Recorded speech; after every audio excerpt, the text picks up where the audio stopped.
Tony Bruschi, thanks for joining us. What happens when the curtain finally drops on decades of secrets?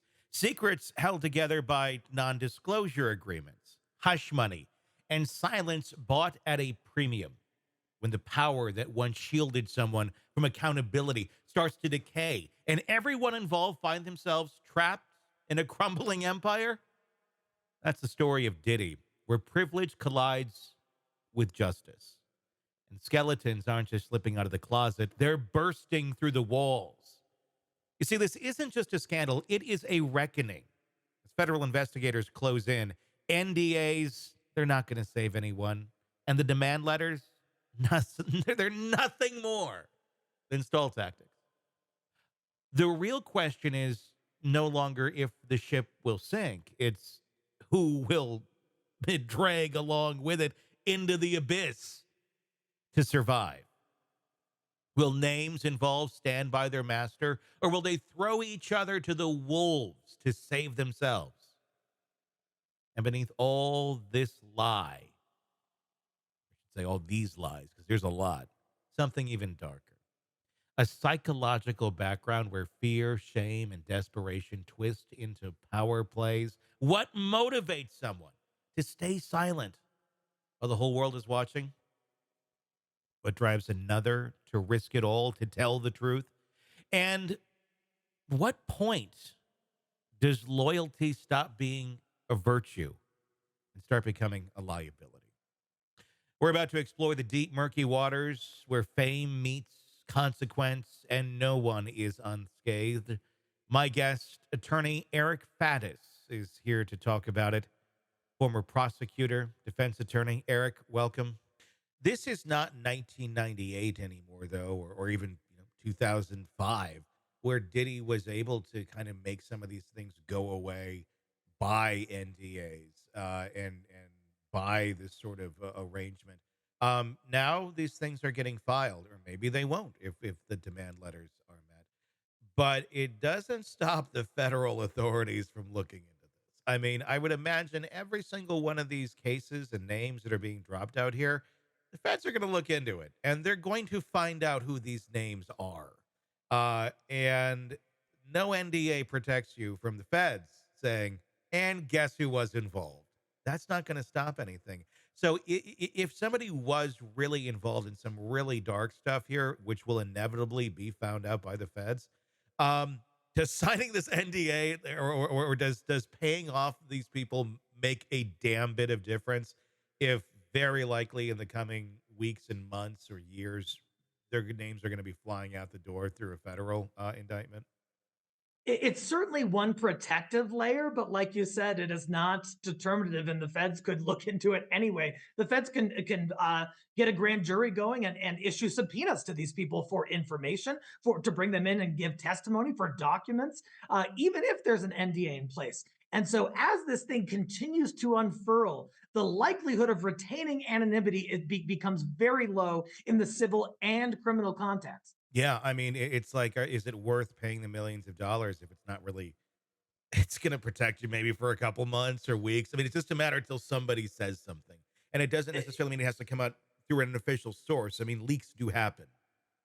Oh, of course, yeah, and on top of that, there's a chance that if some sort of like ancillary participant were to pay a demand, get an NDA, there's still a chance that Diddy, in his defense of the criminal or civil lawsuits, might need to identify that person, either depose them or call them as a witness at a criminal trial, and so they're not necessarily out of the woods, even if they comply with the demand process.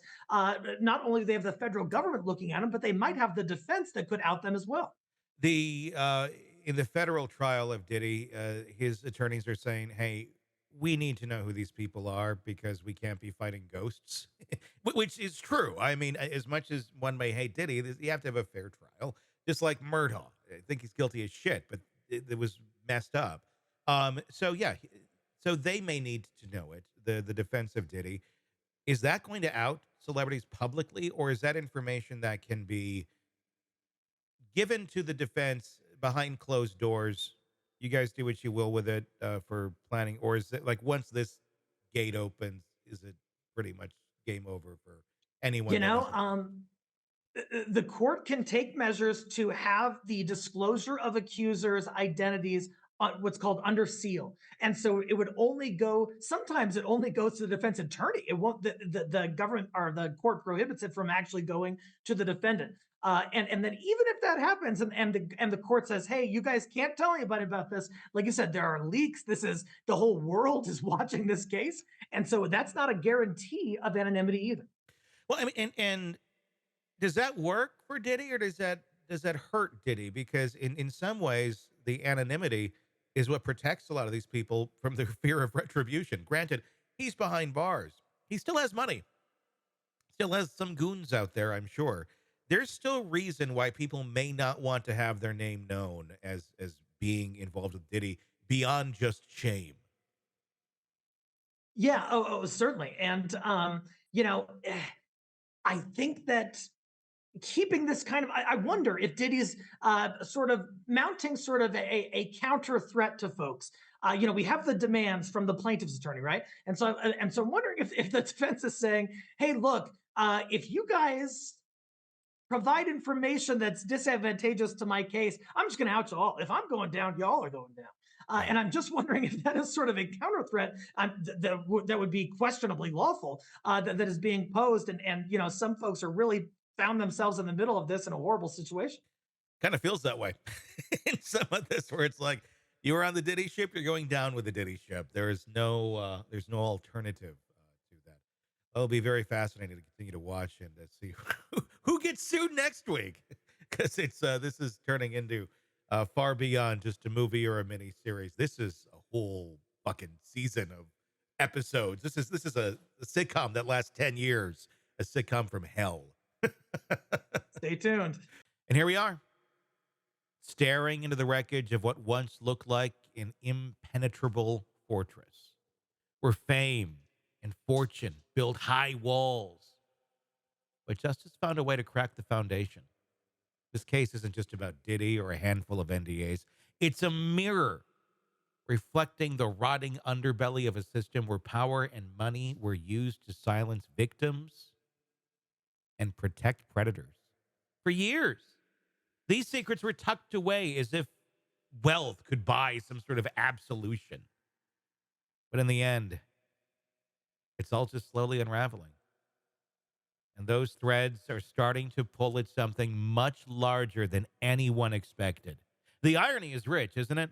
The same tools Diddy used to protect his empire, lawyers, settlements, and silence, are now turning against even him. Even his defense strategy, naming names, exposing co conspirators, it feels like a desperate act of survival. He's not just fighting allegations, he's fighting to stay afloat in a sea of people ready to push him under the surface to save themselves, and rightfully so. And in that chaos, the lines between victim, villain, and survivor become harder to define. The real question here isn't just about guilt or innocence. It's about what happens to the people tangled in these webs. How much damage has already been done by years of silence? What motivates someone to keep a secret when they know that silence would destroy them too? And when the truth finally surfaces, because it always does, what will justice look like for those who waited so long to speak? This, unfortunately, isn't a TV movie or a series, and it won't have a neat ending. It's a slow motion car crash where everyone involved is bracing for impact. But the bigger question remains: how do we rebuild trust when even the act of telling the truth comes with a body count? I'm Tony Bruschi. If you want to stay up to date on this case and the others we cover, be sure to press subscribe wherever you download podcasts. There's a lot more in this story. We're just getting started.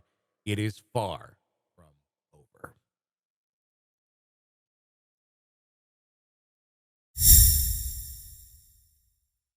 Hey, thanks for checking out the video. Be sure to follow us wherever you download podcasts, and especially Apple Podcasts, where you can get advanced episode and premium content on our premium channel right there. Also, be sure to follow us on social media so you don't miss any breaking updates on the stories that matter to you most. We're on TikTok, X, Instagram, Facebook. Just search Hidden Killers Podcast with Tony Bruschi, and you'll find us right there. Again, thanks for watching.